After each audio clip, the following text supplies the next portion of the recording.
Denver Sports presents the Mile High Hockey Podcast with Mike Evans, presented by Fort Comfort Gutters. Now here's your host with the latest on the Burgundy and Blue, Mike Evans. Hey everybody, welcome in as we are sitting here with the Avalanche up 3-1 as we talk before Game 5 coming up with the Avs trying to close out the Winnipeg Jets. And I think the question that we're all asking and trying to come to an answer to find out a solution is what has happened over these last 3 games that have allowed the Avalanche to turn what was a 1-0 deficit into a commanding, dominating 3-1 lead. Well, I think honestly, the seeds for this dominance were planted in Game 1 when the Avalanche, who were dominated by Winnipeg during the course of the regular season, outscored 17-4, came out and put on an offensive display in that game. Outshot Winnipeg 46-23, scored the 6 goals, but what was certainly overshadowing everything, and rightly so, was the play of the defense and the play of Alexandar Georgiev. That took center stage, but I think underneath all the headline-grabbing deficiencies of the goaltending and the defensive play was, hey, this team did some really good things offensively against Winnipeg, a team that was number 1 in the NHL in fewest goals allowed, the only team in the NHL to give up less than 200 goals. And by the way, had Connor Hellebuck in goal, who is and was at the time a runaway favorite to win the Vezina Trophy as the best goaltender in the NHL. So the Avs that night went out and played offensively at a level where the team got back together afterwards, coaches, players, and said, hey, we did a lot of really good things on offense. Let's keep this going. We're going to be in good shape. And boy, has that not played out over the course of this series in these subsequent 3 games. The Avalanche have been dominant on offense, wave after wave. You've seen the depth on display, contributions coming from all the lines. Everybody's playing a role. And the offensive numbers have been impressive. And you always have this debate sometimes in sports. If you've got the best offense against the best defense, what tends to win? Well, a lot of times, if you have great offenses against great defenses, the defense ends up winning. But not in this case. The Avalanche, the number 1 scoring team in the NHL this year, against Winnipeg, the stingiest team defensively. It has been all Avalanche and their offense. And what they've done to Connor Hellebuck has been downright criminal, right? To the point where he ends up getting pulled in game number 4. Rick Bowness having to come out and say, the coach of Winnipeg, come out and say, hey, it's not his fault. Well, in many respects, it's not his fault, but it doesn't change the fact that the Avalanche offensively have been relentless. Take a look at some of these numbers. The Avalanche, through the first 4 games, have 6 players with 2 or more goals, and they have 12 players with 2 or more points thus far in the series. And the thing that it's so easy for me to come out right now and say, wow, the Avalanche have a Stanley Cup look about them right now. Why is it so easy to say? Because it looks so similar to the formula that won them a cup a couple years ago. What was that team known for? Well, they were known for their stars, and they were known for their dominant players being dominant. They were also known for tremendous depth and secondary scoring, contributions from different guys. And then you also had a defense and goaltending that was good, wasn't great, but didn't need to be great. And I think that when you look at what the Avalanche have gotten these last few games from Georgiev, he's been solid. It's not like he's been breathtaking, standing on his head, great. He's been solid. And really, all the Avalanche need, as it shapes up right now with what they're getting offensively, is just solid goaltending. They were able to get by with solid goaltending. Great, not great, but solid enough when they won the Cup a couple of years ago with Darcy Kemper and Pavel Francouz. And right now, at least in this series, it's more of the same. The story is they're just so dynamic, so skilled, so unrelenting on offense that honestly they're just kind of outscoring their opponent, and whatever defensive or goaltending issues that they may have, they're completely mitigated because of how overwhelmingly dominant they've been on offense. And the power play, which, I mean, I'm not telling you anything you don't know. You get into the postseason, special teams is so important, and they've certainly been aided in Winnipeg taking some really dumb penalties. You got to be, no matter who your opponent is, you have to be disciplined in the playoffs. You have to have discipline in the playoffs. And now you got this Winnipeg team, which has not been disciplined, and then you feed up power play chances to the Avalanche. It's been a nightmare for Winnipeg in this series. The Avs are 6 of 15 on the power play.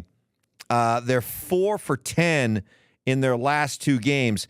Keep in mind the Avs this season on the power play were at 24%. One of the top, I think, 7 teams in the NHL in power play percentage. They were at 24%. Number 1 was Tampa Bay at 28%. So you kind of have that. If you're anywhere between 24, 27, 28% on the power play, that's really good. That's above average. Avalanche right now are at 6 of 15 for the series, 4 of 10 in the last 2 games. You start doing the math, that's dominant. So if you're going to be taking foolish penalties, undisciplined penalties, then the Avalanche are making you pay at a way above average clip. So it's a case right now where your best players are being dominant. Okay, Kale Makar has been unbelievable. Val Nichushkin with his first career hat trick, which, by the way, kind of surprised me. You would have thought at some point he would have had a hat trick, but this was his first career hat trick. Nathan MacKinnon just unyielding, unrelenting, unchanging greatness from him. But you're seeing some of the other players. Mikko Rantenen actually isn't having that dynamic of a series, and the consequences of that aren't even being felt at all. But you take a look at some of the players that have really stepped up in this series. Artturi Lehkonen. Lehkonen is the second leading scorer on the team right now. You got Makar with 8 points. You got MacKinnon with 7. You got Lehkonen with 7, 4 goals in there. And Jared Bednar was raving about him, emphatically saying, somebody asked him the question, does Artturi Lehkonen get enough credit and for the game he plays, what he brings? The question was barely out of the reporter's mouth when Bednar said no, does not get nearly the amount of credit that he deserves. We know what he brings. And Bednar talked about just every role that you can possibly have for a player. Lehkonen fills that role. And whether it's defense, offense, special teams, whatever role you put him in, you feel secure that he's going to be able to deliver. Talked about Val Nichushkin the same way, that these two are complete 200-foot players. And honestly, I don't know in today's NHL if you can give a player, especially a forward, a higher compliment than calling him a 200-foot player. It's a term that I started to hear a lot of when I was doing a lot of DU games a few years ago when Jim Montgomery was the coach, now the coach of the Bruins. But when he was at DU, he always would talk about stressing a 200-foot game for his team. 200-foot game, 200-foot game, 200-foot game. Play the whole sheet of ice, 200 feet. Play the whole game back and forth, 200 feet. Because it used to be, you think about it, forwards were forwards, right? Your job is to go down the offensive end, do your thing offensively, occasionally come back a little bit on a back check. But, we were asking you to go out and play at that end of the ice. Defenseman, right? The term stay-at-home defenseman, right? Good, rugged, stay-at-home defenseman. Hear that term all the time, right? Their job was, hey, you lock down your side, your end of the ice. Hey, if you could chip in an occasional goal, fine, but don't you dare, go jumping up into the play. No. You're rooted to the blue line on offense, right? You stay there so you can get back on defense. But now it's the idea of the 200-foot player. Offensively, your forwards, they come back. They are engaged, full on 200 feet back on the defensive end. Your defensemen, more and more, given the green light to jump into the play offensively. Again, play 200 feet of hockey. And so when you've got a guy like forwards like MacKinnon, Lehkonen, Nichushkin, Mikko, when he's on his game, I mean, these are terrific 200-foot players. The Avalanche have them, a bunch of them, and it's really what sets them apart. And then you got defensemen like Kale Makar. How about that goal? The end-to-end rush of Kale Makar. Now, I've heard comparisons to Kale Makar and Bobby Orr. And, yeah, Bobby Orr used to do that all the time. Bobby Orr would go back behind his net. He'd take the puck. He'd head up to the ice. It was like he was doing a slalom course, skiing. He was just like treating defending opposing players as if they were traffic cones. And he was just skating around them end to end, and he finished it off with a dazzling play to score. Well, that was Bobby Orr back in the 70s. This is Kale Makar in 2024 doing it with a quality of skater that doesn't even compare to what you were seeing back in those days. And for Kale Makar to do it today, take the puck behind his net, rev up, come around, go around people, fend people off, and then finish with a goal 200 feet later is stupid, okay? It is nuts that when he does plays like that. It's why, I've said it before on this podcast, if I was starting a hockey team today and I have my choice of any player in hockey to start with, anybody, Connor McDavid, Nathan MacKinnon, Connor Bedard, anybody, I would take Kale Makar. And what we're seeing in this series so far and what we saw in Game 4 with that end-to-end play, I think legitimizes, my opinion that if you want to start a hockey team, I'll take Kale Makar as my first pick, and then you can go from there, because you're talking about somebody in this 200-foot era that we're talking about today. There's a guy that dominates on one end of the ice, dominates on the other end of the ice like nobody else, honestly. And he is putting that on display so far in this series. So the Avalanche in good position right now. I think we all are in agreement. Go out and finish off this series in 5 and let Vegas and Dallas beat the crap out of each other. 7 games. Let it be a Donnybrook.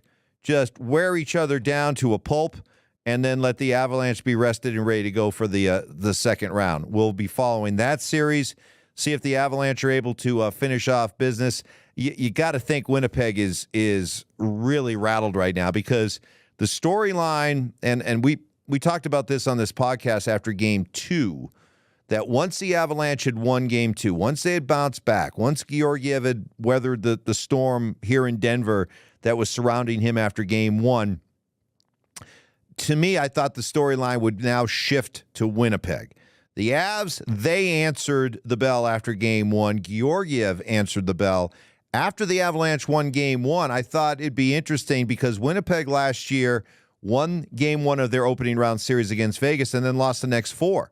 And Connor Hellebuck was very average in those 4 losses. And that was something that was hanging over Winnipeg coming into this season. Now, coming into the playoffs, Winnipeg told anybody that will listen, that was last year's team. This year's team is different. We're made of stronger stuff. Well, looks a lot like last year, doesn't it? And the Avalanche have been dominant in these 3 wins. You got to wonder what the mindset, what the headspace of Winnipeg is right now, getting ready for Game 5, looking and feeling like it's just like last year all over again, and they've run into an opponent that they just don't match up with. So we'll see if the Avalanche are able to finish this thing off in 5. They certainly have all the momentum. The offense is humming. Bunch of guys are contributing. Georgiev seems to be in a pretty good headspace right now. Keep it rolling. Keep this thing going. And feel pretty good about it. Even though, and I'll wrap it up with this, even though the Avalanche went into this series against Winnipeg as the favorite, slight favorite, I know I felt this way. I think a lot of you felt the same way. Just didn't really know what we had in this team, right? Kind of an uneven at times, up and down season. The way that they finished didn't inspire a lot of confidence. And I know I said on this podcast, I said, with the Avs right now, I could easily see them in the Western Conference Finals. I could see them losing in the first round. That's how kind of unsettled things were with this team. But the way they're playing right now, I can't help but notice the similarities to how this team is playing versus how the team played when they won the Cup a couple of years ago. It feels familiar in a very nice, comfortable way. So we know how that journey ended a couple of years ago. Let's see how this thing continues, but certainly in good shape as we speak right now. Up 3-1, heading off to Game 5. We'll be back later in the week to talk about what should be the completion of this series and already looking ahead to the next round. Hopefully that is the case. That'll do it for the Mile High Hockey Podcast presented by Fort Comfort Gutters. We'll see you again later in the week.